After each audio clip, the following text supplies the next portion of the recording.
네, 안녕하십니까. 김성경입니다. 자, 오늘은 볼륨 매직에 대해서 이야기를 해볼까 합니다. 볼륨 매직 되게 어렵죠? 시술하는데. 볼륨 매직 시술할 때 많은 명사들이 교육을 해보면 어려워하는 이유가 볼륨 매직 스타일 하는데 기본적인 테크닉이 잘못되어 있어요. 볼륨 매직 하는데 사용하는 기계가 잘못되어 있어요. 문제는 잘못된 것 자체를 모르고 시술하기 때문에 볼륨 매직은 계속 어려운 거죠. 우리가 구구단을 외우지 못하면 평생 구구단이 어렵잖아요. 열펌도 마찬가지입니다. 볼륨 매직도 마찬가지예요. 볼륨 매직 시술을 각 모발에 맞게끔 어떤 기계를 써서 볼륨 매직을 해야 그 볼륨 매직 스타일이 가장 잘 나오는지를 알아야 되는데, 볼륨 매직을 잘 할 수 있는 기계 자체가 없어요. 명실에 대체로 볼륨 매직기로 시술하거나 아니면 디테일을 말아서 끝을 펴서 볼륨 매직 시술하는데, 이렇게 되면 어떤 일이 생기냐면 볼륨 매직을 하기 위해서 볼륨 매직기로 시술하게 되면 손상된 모발은 끝이 잘 안 들어가요. 자, 그리고 곱슬머리는 잘 펴지지 않아요.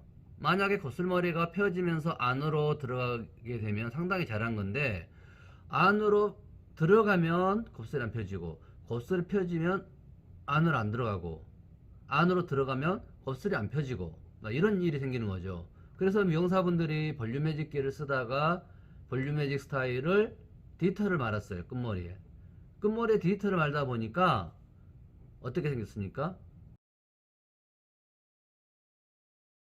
마늘머리가 돼버리죠.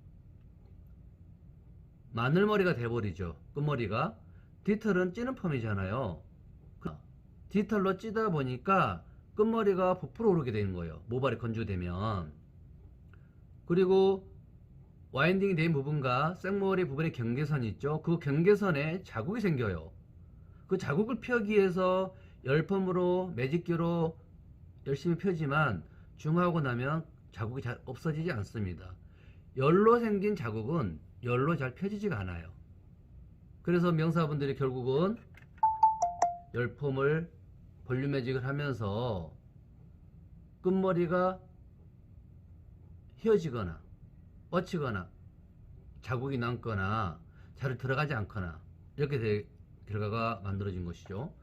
그리고 볼륨 매직을 하는 데 있어서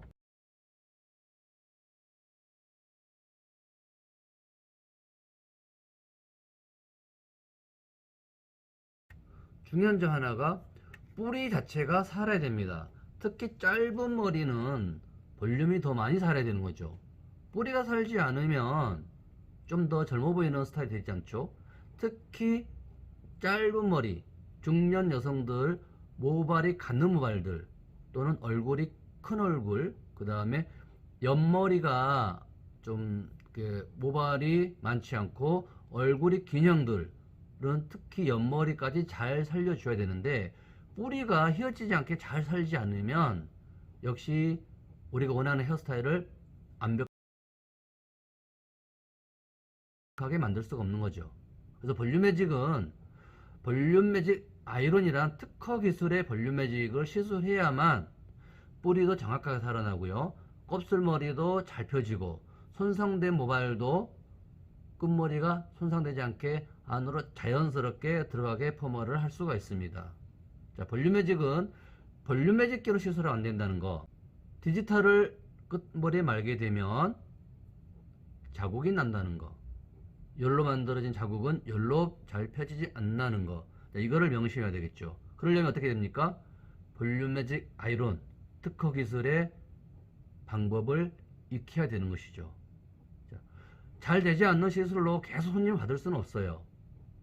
좋은 기술을 빨리 습득해서 내 고객님에게 좋은 기술을 선사해야 단골이 만들어지고 그 단골이 5년, 10년, 20년 단골로 만들어질 수가 있는 것이죠. 고객님께 연습하듯 실패를 거듭하면서 기술이 늘어나지 않습니다. 그 실패하는 동안 손님은 떨어나가는 것이죠. 실패는 내가 어떤 어떠한 결과로 잘못됐는지 모르면 실패가 되는 거죠. 내가 그 결과를 어떤 이유에 잘못됐는지 안다 그러면 그 다음부터는 그런 일이 없어지는 거죠. 그래서 열펌은 잘하면 성공률이 99%, 잘못되게 되면 운에 따라 맡기는 그런 복불복 볼륨매직 복불복 열펌이 되는 것입니다. 자, 열펌은 하루아침에 쉽게 만들어지지 않습니다. 하루아침에 쉽게 만들어지지가 않습니다. 열펌은 원리를 모르고는 평생에도 열펌을 잘 할 수가 없습니다. 올바른 열펌을 배워오셔서 훌륭한 헤어 디자이너로 거듭나길 바랍니다.